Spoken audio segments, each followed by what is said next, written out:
So I got most of the cuts done for... What? I'm talking to the camera. Why? Talk to the camera. You're doing that right now? Yeah. What? Look at the fucking lens and not your... I was, but then you started talking to me.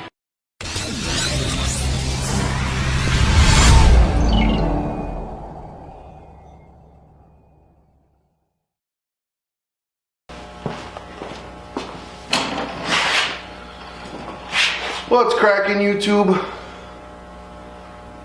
Back at it with another video today.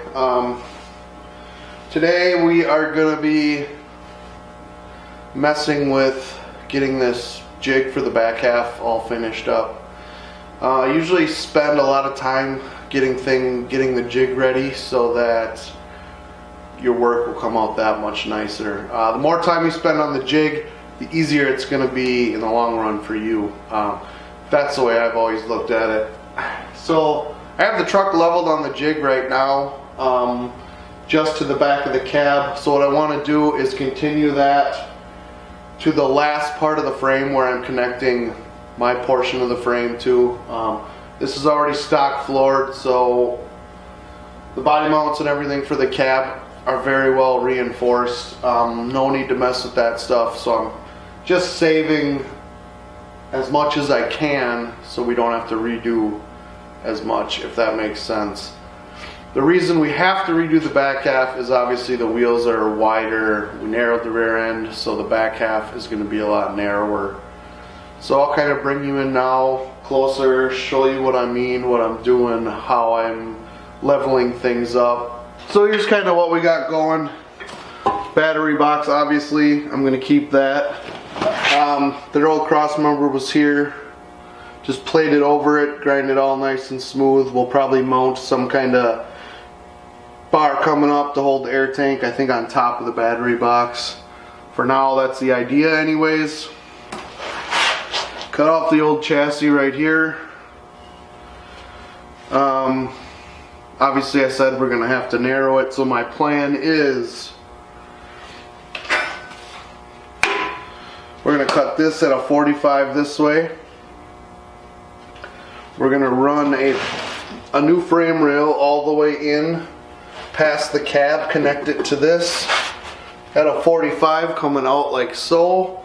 Run it back for the new frame rail, and then we'll have another piece coming off here and probably another one in here for strength. Probably have a nice gusset right here.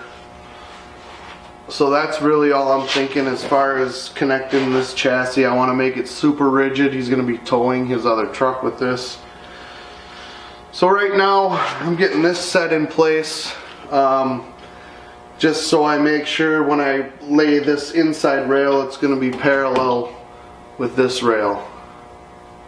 If that makes sense. I'm sure it does. These were connected to the old cross member that was right here, which I'll have to make a new cross member for link bars too. These will just get cut off back there and ground out. We won't need those anymore. So that's what I'm up to. Right now I want to get clamps. I want to get this clamp to the frame, get the frame tacked onto this, probably get the axle here in place just so I know how far I need the notch to come up. That's probably going to be it for tonight. It's pretty late already. I just want to get this ready so tomorrow when I come out here I can start cutting rails for it and start laying it out, and you'll kind of see what I got in my head if you don't understand it. So let's get at it.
choice for this back half is 2x3 by quarter square tube for the overall frame.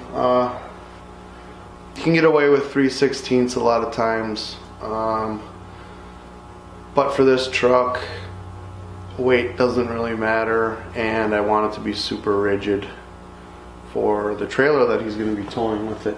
I'm going to cut the first two pieces that I need that are going to connect to the original frame rail. They're going to run to the first bend up to go over the axle. So I'm going to do those. I'm not exactly sure what I want for a width yet till I get the rear end in there. I'm just going to cut these two, kind of set them in there, see what it looks like, measure for link bars, measure for link bar locations where I'm going to mount it, stuff like that, before I even start building it. I always try to plan 3 steps ahead, that way you won't screw something up or weld something where it's not supposed to be. Now you don't have room for this. There's so many little things that have to go in the exact spot to make things work, and it's hard to do that if you're not thinking ahead of yourself. It's kind of hard to do, but it's something you get used to when you're building custom trucks and cars like this.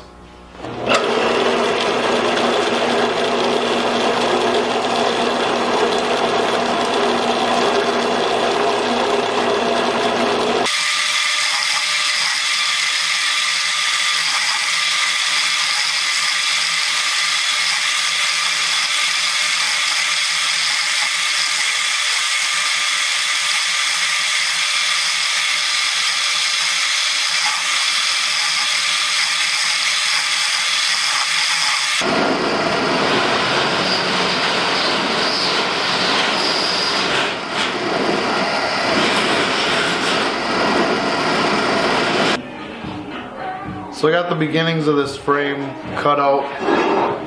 I have to chamfer the edges, and I'm going to tack it up, put it in place so we can see what it's starting to look like. So I'm going to do that, and then we'll take a look at it and make sure it's coming out the way we want it to.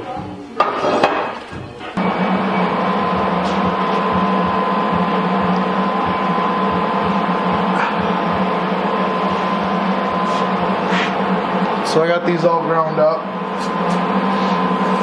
Now we're going to be tacking them together. So I'll bring you in closer and kind of show you how I do that. So I cut these at a 45. So I'm going to use this to square it up and make sure that it's a 45. As you can see, my saw, and every saw, doesn't usually cut it at exactly what you have it marked at. So you always want to check your degrees. Luckily this is a 45, so I'll just use the square. So I'll just get it squared up here. I got everything clamped up in place. As you can see, I like to clamp it down because when you weld it, it likes to move all over the place. So this is how I'll clamp this one. I'll get it all tacked up, and then we'll fit it in the truck. Like the video, subscribe, and add a comment. A nice one.